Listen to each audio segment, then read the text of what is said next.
Sonia. Euh, Bonjour. la création de cette ligue, qu'est-ce que ça représente pour vous qui êtes tous les jours en relation avec les joueuses, avec la fédération, avec tous les acteurs du foot? Écoutez, c'est forcément une très bonne nouvelle. C'est vrai que ça faisait maintenant un moment que c'était dans les tuyaux, qu'il y avait pas mal de discussions, d'échanges. Donc là, c'est une réalité. Je pense que ça fait un moment aussi que c'était attendu au niveau des joueuses, comme vous l'avez dit, au niveau des clubs. Dans le développement de la discipline, le football féminin, c'est encore une fois, comme je disais, une très très bonne nouvelle. Vous avez connu le statut de joueuse sans cette ligue. Est-ce qu'un jour vous aviez dit ça serait bien qu'on ait ça serait bien qu'on ait ce cadre? Et est-ce que les joueuses, on les sensibilise aussi à ça, de dire que maintenant ça va changer, elles seront plus protégées, elles auront peut-être peur sur plein d'aspects? Ouais, en tout cas, même si c'était fait de manière inconsciente, toutes les anciennes joueuses qui ont participé au développement de la discipline, elles l'ont fait aussi pour ça, pour que les choses évoluent. Alors je parle de ma génération, mais aussi des générations précédentes qui ont encore plus lutté certainement que nous face à certains préjugés, à certaines barrières qui étaient très fortes. Donc quand on voit l'évolution aujourd'hui, on peut que s'en féliciter. Et effectivement, ça amène de la sérénité à tout le monde et ce cadre, il permet de protéger les choses, donc c'est une bonne chose. En tout cas, on a eu la chance d'être présidé pendant de longues années par le président Jean-Michel Aulas, qui aujourd'hui est à la tête de la Ligue féminine. Donc ça, c'est une très bonne nouvelle. Vous l'avez entendu, c'est quelqu'un de très ambitieux.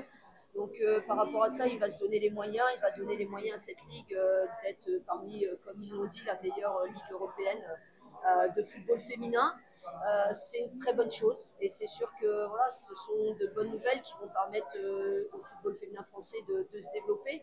Après, il y a beaucoup de motifs de satisfaction. Bien évidemment, on l'a dit, cette saison, 3 clubs français qui ont participé à la campagne européenne, 2 clubs français qui étaient présents sur les demi-finales. Il y aura un club français aussi présent sur la finale de cette Champions League. Donc voilà, il y a encore du travail, il ne faut pas se le cacher.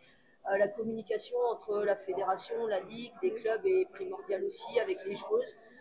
Mais ça va dans le bon sens et du coup, il faut tous œuvrer dans la même direction pour atteindre les objectifs ambitieux.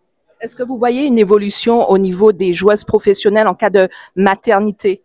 Oui, oui, oui. En tout cas, nous, on a été pionniers aussi à ce niveau-là. Vous l'évoquiez tout à l'heure, mais voilà, Mel Majri qui est maman, qui a sa petite fille qui se déplace très régulièrement et qui vit avec le groupe.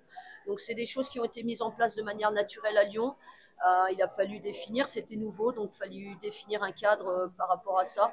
Mais en tout cas, moi j'ai été hyper favorable aussi. Je suis maman de 4 enfants, donc je trouve que quand les choses sont bien cadrées, ça se passe super bien et au contraire, ça apporte des choses positives dans le football féminin et ça nous permet aussi de nous différencier un petit peu des autres disciplines. Qu'est-ce que vous pensez de l'instauration des playoffs pour un club comme l'Olympique Lyonnais? Est-ce que ça vous permet, à l'aube d'une finale de Ligue des Champions, de garder une certaine émulation? Ou est-ce qu'au contraire, mentalement, c'est quand même plus fatigant que si le titre était assuré depuis plusieurs années déjà? Moi, je l'ai dit depuis le début, en fait, je suis partagée sur cette question des playoffs. Je comprends le principe, forcément, dans l'émulation par rapport au championnat, le fait de créer ces matchs en fin qui vont amener un peu de suspense en fin de saison. Maintenant, c'est sûr que quand vous êtes l'OL, que vous réalisez une saison où actuellement on est sur 21 matchs, 20 victoires, un match nul, je pense que voilà, le titre, c'est aussi sur la régularité du championnat. Maintenant, on s'est fait à cette idée, on est focalisé sur cette formule playoff. Il nous reste 4 matchs pour finir notre saison. Sur les 4 matchs, il y aura 4 finales. En tout cas, 3 finales, pardon. Et du coup, voilà, on est focus là-dessus. On a à Lyon l'ADN de la gagne, une mentalité aussi de compétitrice. Donc voilà, à nous de faire le nécessaire sur ces matchs qui sont hyper importants. Il était question de l'attractivité du championnat. Quels sont encore les leviers à activer pour augmenter l'attractivité du championnat féminin? Ouais, pour moi, c'est assez clair. Je pense que les infrastructures, la qualité des stades dans lesquels on évolue. Il faut savoir quand même qu'aujourd'hui, il y a encore des stades ou des clubs qui accueillent les équipes sur du synthétique. Pour moi, voilà, ça doit plus exister à partir de l'année prochaine.